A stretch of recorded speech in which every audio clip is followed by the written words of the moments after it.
Hey there neighbors, Kevin here with etrailer, and today we're going to be showing you how to install the RV Safe propane detector here in our 2017 Winnebago Vista Class A motorhome. So when it comes to installation of these, the key thing is keeping it nice and low. If you are installing this brand new, in the booklet it has a few stipulations for how you want to do this. You typically want to have this in your kitchen as close as you can to your oven or any other kind of propane appliance, because we want to make sure that we're actually picking that up. We don't want to be near any kind of windows or any kind of airflow source where it's going to be blowing that propane away from our detector. So right here, we're pretty close. We're in basically the hallway of this. Now I do know that these have slides and this would kind of push out and we'd have a little bit more room here. But in general, this is kind of more of an enclosed space where that air and propane are just going to kind of sit and get trapped here. So it's a perfect spot for it right here. Now, if you are replacing an old one, typically you're just swapping it like for like and just choosing out the correct faceplate so that you can cover up that hole. With this being a surface mount design, it's pretty much an easy install no matter which way you're doing it. The other thing is if you are running this, try to run it into your power center. So we have ours right over here, just a few feet away, so I'm sure that's exactly what they did with the original power wire. And then you can have it ran to a fuse, so that way instead of if a power surge came through from your campsite and it destroyed the equipment, instead we're going to be just popping out a fuse and swapping that out if that ended up blowing on that, instead of having to spend a whole lot more on a new propane detector. Alright, so the first step in our installation is going to be turning off the power. So I've disconnected the battery, and now we can pull out the screws holding in our old propane detector.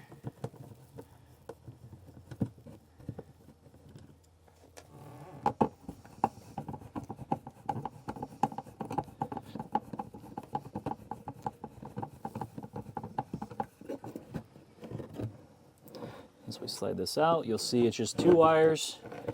Now in some cases there are 3 wire systems, and typically that's just going to be, you got one power wire running to the battery and then one running to a separate power source. That way, no matter what, we have something powering our detector, so we make sure that we have no issues.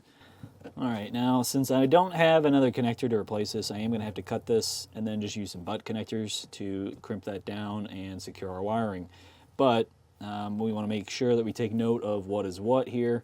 Now on this one, the red should be the power, but there is always the chance that that could be wrong.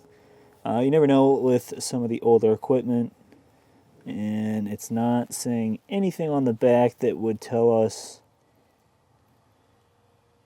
Yeah, it doesn't. So the next thing we can do is take a tester. So if I pop this out, I'm assuming the red is going to be our power, black's going to be our ground. And we can just reconnect our battery up and then stick our tester in here and see if we get power on it. All right, we're going to be putting our multimeter against this. I'm only reading 6.8 volts, but at the same time, that's not giving me a negative. So I know that this is my power wire here in yellow, and the white one's going to be my ground, because if I flip-flop that, I now have a negative voltage. So now I'm going to go disconnect the battery again, and we will snip off the connector right here and add on our butt connectors to tie in our new system. Alright, I've got the battery disconnected. We can cut off our connector here. And we're going to strip back the casing just a bit.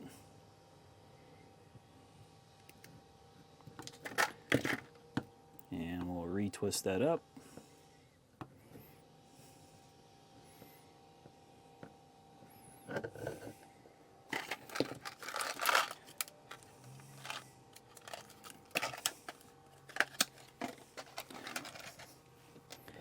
Now we can pop on our butt connector and crimp it down.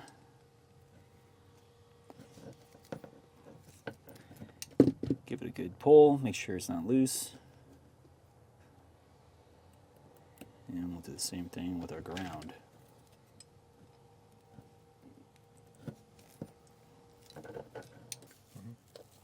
So our new detector is quite a bit smaller, and it's a surface mount design, but it does luckily come with 2 different cover plates. We've got a skinnier and longer one, and then a shorter, fat one here. Now the shorter one's not going to be enough for us to fully cover up that hole, but our skinny long one will, because nicely covers that. We got no issues, and it's not like I have to cut this little bit of excess out because this is a surface mount, like I said. So in our kit, we're going to have 4 screws. I am going to reuse the longer screws that were going into the old system because it is going to fit, and it's a darker color instead of that bright metallic color. So that's going to hide it a little bit better. But for connecting our actual detector up to that mount, I am going to use the smaller screws. So we can cut that open, and we can get our connections ready. So with this one being a much smaller gauge, what I'm going to do is just fold that over, get a little bit more thickness there before we pop it into our butt connector.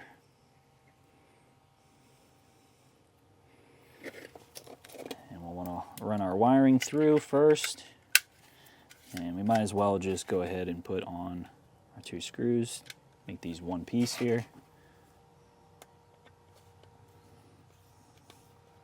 Now that we have that ready, we can pop our wiring in.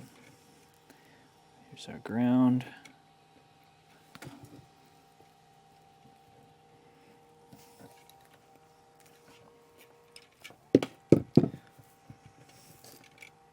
And now our power.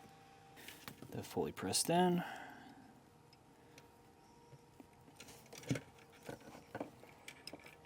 Give that a little tug. You know, that's good. We can push our wiring back in place and then just line up our detector.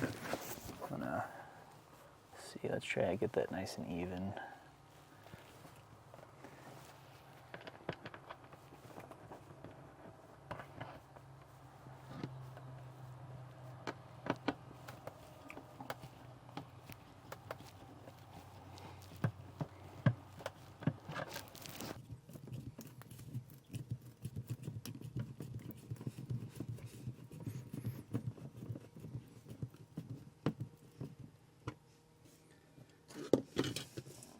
Now that we have it in place, all we have left to do is just return on the power and give it a test.